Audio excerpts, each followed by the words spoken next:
promotion को नहीं पिछा छाड़ुनी हटचमट 25/8/2026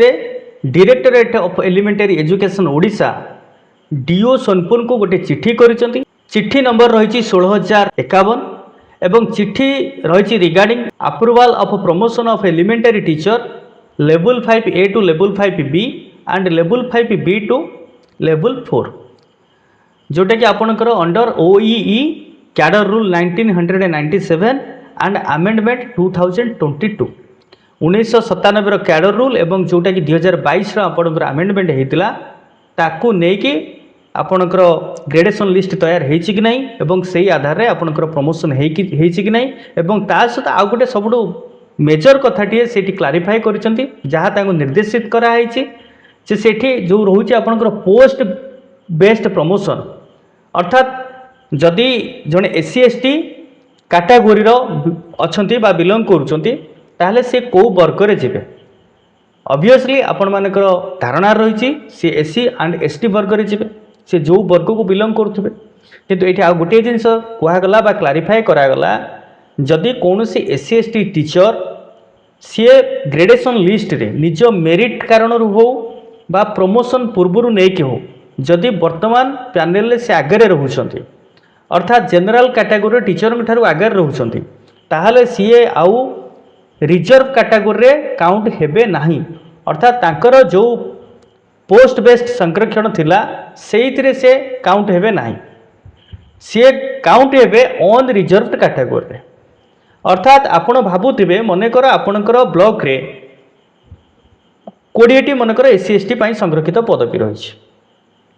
आपण भाबुथिबे सेठी केवल 20 जन ही SC ST आपणकर प्रमोशन हेबे किंतु ना सेठी आपणकर 25 जन भी SC ST प्रमोशन पाई पारंती केमती मनकर 5 जन आपणकर एमती अछंती SC ST वर्गर टीचर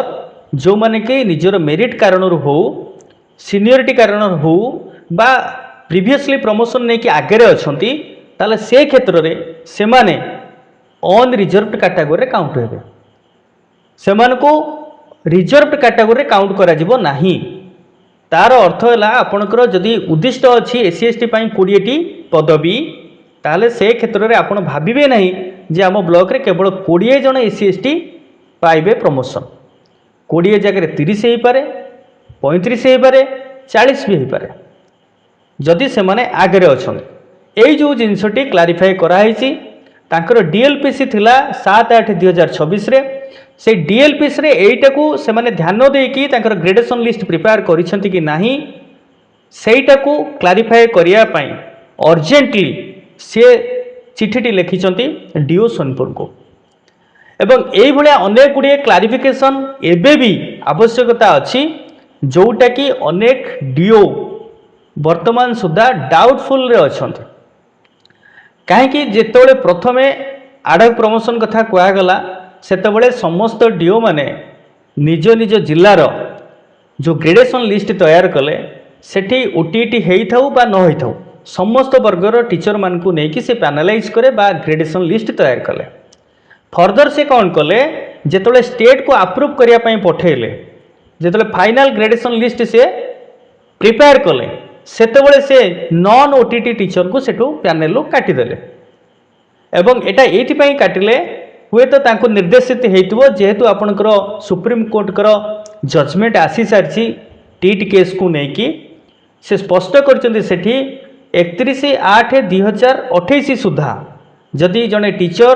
टीटी क्वालिफाई करू नाही ताले से प्रमोशन नहीं पारिबो नहीं कि सर्विस रे मध्य रही पारिबो नाही ताकू आधार करके हुए तो